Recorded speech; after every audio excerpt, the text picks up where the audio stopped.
Shalom, chers frères et sœurs du monde entier. Salam alaikum à tous les musulmans du monde entier. Je suis votre frère, le révérend Dr Kwasi.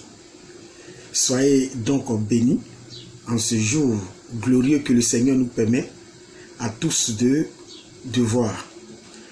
Alors, l'intitulé du jour, ou si vous voulez, le sujet du jour s'intitule « Les tests honteux et gênants de l'islam ». Mais bien avant de développer ou d'entrer en plein dans le développement de cet intitulé, j'aimerais commencer avec une citation du philosophe français René Descartes qui, comme vous le savez, est le père du rationalisme. René Descartes a dit qu'un adulte, ce n'est pas celui qui a atteint l'âge de 18 ans ou 20 ans, 21 ans si vous voulez, mais un adulte, c'est celui qui est capable de remettre en question, de remettre en cause ce qu'on lui a dit depuis son enfance. C'est cela un adulte. Alors, c'est avec cette citation de René Descartes que nous allons entrer en plein dans l'intitulé du jour, qui est les tests honteux et gênants de l'islam. Il y a beaucoup de tests honteux et gênants de l'islam. J'ai déjà fait une première partie et aujourd'hui nous allons voir une deuxième partie concernant cet intitulé. Comme vous le savez, il n'est pas malsain de parler du sperme. Excusez-moi si j'en parle et supportez-moi comme votre médecin s'adresse à vous. Comme je disais, il n'est pas malsain de parler du sperme. Mais parler du sperme dans un langage ou de manière honteuse n'est pas quelque chose de sain. Permettez-moi de lire Sahih Muslim, livre 2, numéro 290. Écoutez bien ceci. Abdallah ben Shihab al-Ghalini a rapporté: je suis resté dans la maison de Aïcha et j'ai fait un rêve humide, entre parenthèses, et j'ai perçu son effet sur mon vêtement. Alors le matin, j'ai trempé les deux, c'est-à-dire les vêtements, dans l'eau. Cet acte de ma part a été observé par une servante d'Aïcha et elle l'a informé. Elle, c'est-à-dire Aïcha, m'a envoyé un message en disant: qu'est-ce qui t'a poussé à agir ainsi avec tes vêtements? Il a dit: j'ai dit que j'ai vu dans un rêve ce que voit un dormeur. Elle a dit: avez-vous trouvé une marque de liquide, c'est-à-dire de sperme, sur vos vêtements? J'ai dit, ou j'ai répondu non. Elle a dit: si tu avais trouvé quelque chose, tu aurais dû le laver. Au cas où je trouverais le sperme sur le vêtement du prophète, du messager d'Allah, séché, je l'ai gratté avec mes doigts. Il s'agit ici de Sahih Muslim, livre 2, numéro 290. Ici, il y avait un homme qui avait passé la nuit dans la maison d'Aïcha. Et pendant la nuit, il a fait un songe, ou si vous voulez, un rêve, où il s'est vu en train de avoir des rapports sexuels. Et matin, quand il s'est levé, il a commencé à laver ses habits. La servante d'Aïcha, l'ayant vu, a rapporté cela à sa maîtresse. Et Aïcha a soumis ce jeune homme, ou cet homme, à des questions, ou à des interrogatoires. Alors, le jeune a expliqué ce qui s'est passé pendant la nuit. Et Aïcha lui a dit, mais si tu t'es levé le matin que tu n'as pas constaté du sperme sur ton vêtement, si ce sperme-là n'était pas versé de façon abondante sur ton vêtement, ce n'était pas la peine de laver. Que elle-même, lorsque le prophète finit les rapports sexuels et qu'il y a quelques gouttes de sperme sur son vêtement qui avait séché, au lieu de laver, elle grattait simplement cela. Et le prophète allait à la mosquée avec cela. Je poursuis avec Sahih Muslim, livre de toujours, numéro 289, le point A. Arm Ben Maïmoun a dit, j'ai demandé à Suleiman Ben Yassar si le sperme qui pénètre sur le vêtement d'une personne doit être lavé ou non. Il répondit, Aïcha m'a dit, le messager d'Allah a lavé le sperme, puis il est sorti pour la prière dans ce même vêtement et j'ai vu la marque du lavage dessus. C'est quand même gênant de partir à la mosquée avec les auréoles d'eau sur son vêtement, parce que là, tout le monde sait ou saura qu'il vient de faire les rapports sexuels. De la part d'un prophète, c'est quand même gênant. Gênant et même très gênant. Je poursuis et cette fois-ci nous allons parler de la sueur de Muhammad qui était recueillie par les musulmans dans l'optique de mettre cette sueur-là dans leur parfum pour se parfumer avec. Nous lisons Sahih Muslim, livre 43, numéro 2331, le point A. Anas Ben Malik a rapporté que le messager d'Allah avait l'habitude de venir chez nous et qu'il y avait de la sueur sur son corps. Ma mère a apporté une bouteille et a commencé à verser la sueur dedans. Lorsque le messager d'Allah se leva, il dit, Soulem, ou Soulem, qu'est-ce que tu fais? Là-dessus, elle dit, c'est ta sueur que nous mélangeons à notre parfum. Et elle devient le parfum le plus odorant. Je lis Muslim, livre 43, numéro 2331, le point B. Anas Ben Malik a rapporté que le messager d'Allah est venu à la maison Soulem et a dormi dans son lit alors qu'elle était loin de chez elle. L'autre jour aussi, il a dormi dans son lit. Elle est venue et on lui a dit, c'est le messager d'Allah qui fait la sieste dans votre maison, allongé dans votre lit. Elle vint et le trouvait en sueur, et sa sueur tombait sur le tissu de cuir étalé sur son lit. Elle ouvrit son sachet parfumé et commença à en remplir les flacons du sueur du prophète, bien sûr. Le messager d'Allah a été surpris et s'est réveillé et a dit, Soulem, que faites-vous? Elle a dit, messager d'Allah, nous recherchons des bénédictions pour nos enfants à travers elle. Là-dessus, il a dit, c'est-à-dire le prophète Mohammed a dit, vous avez fait quelque chose de bien. C'est-à-dire le prophète Mohammed a confirmé. que c'était bien, une bonne chose, que cette femme recueillait, lui, le prophète Mohammed, sa sueur, pour mettre ça dans son parfum, dans l'optique de se parfumer ses enfants avec, pour chercher la bénédiction.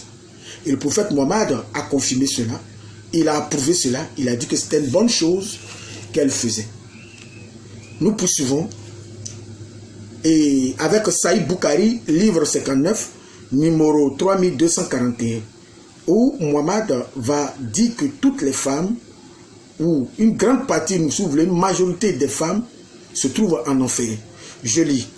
D'après Imran Ben Hussein, le prophète a dit, j'ai regardé le paradis et j'ai trouvé des gens pauvres formant la majorité de ses habitants.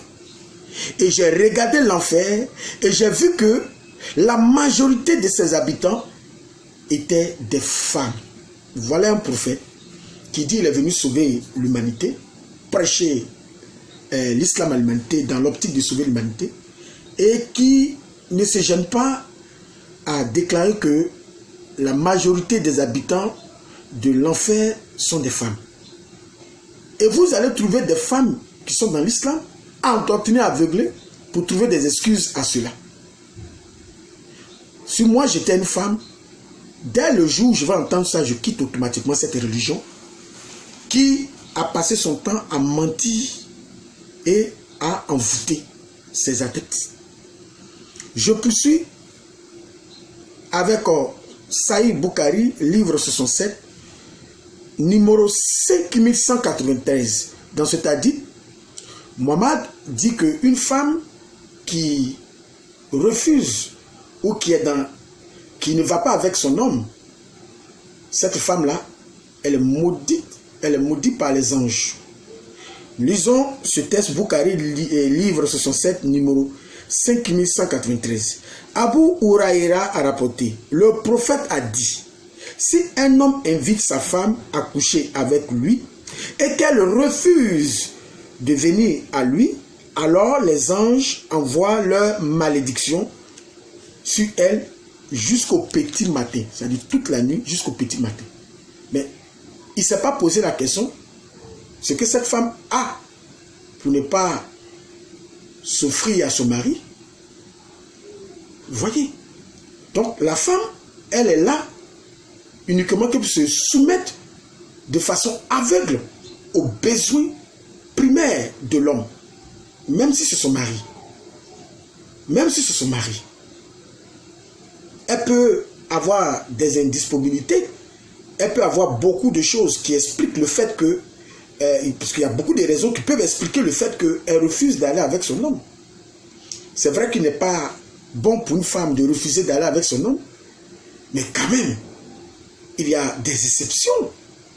Il y a quand même des raisons qui peuvent, et des très bonnes raisons qui peuvent l'amener, qui peuvent amener ces femmes-là à refuser d'aller avec les hommes. Et Mohammed dit que si une femme se comporte ainsi, elle est maudite, elle est sous la malédiction toute la nuit des anges. Je poursuis et je lis Saïd Boukhari, toujours, livre 67, numéro 5185. Abu Huraïra a rapporté, le prophète a dit, quiconque croit en Allah et au jour dernier ne doit pas faire le mal à son prochain. Et je vous conseille de prendre soin des femmes, car elles sont créées à partir d'une côte, et de la partie la plus tordue de la côte est sa partie supérieure. Si vous essayez de la redresser, elle se cassera, et si vous la laissez, elle restera tordue.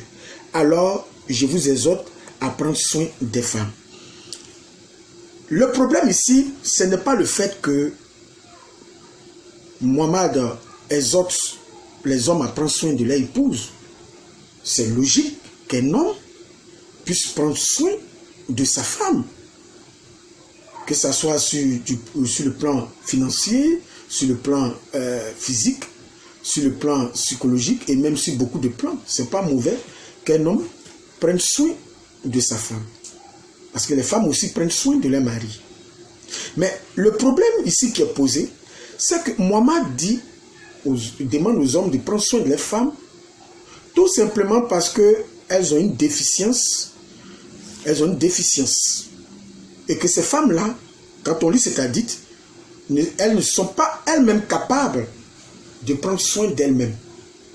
C'est ce que dit ici cet hadith.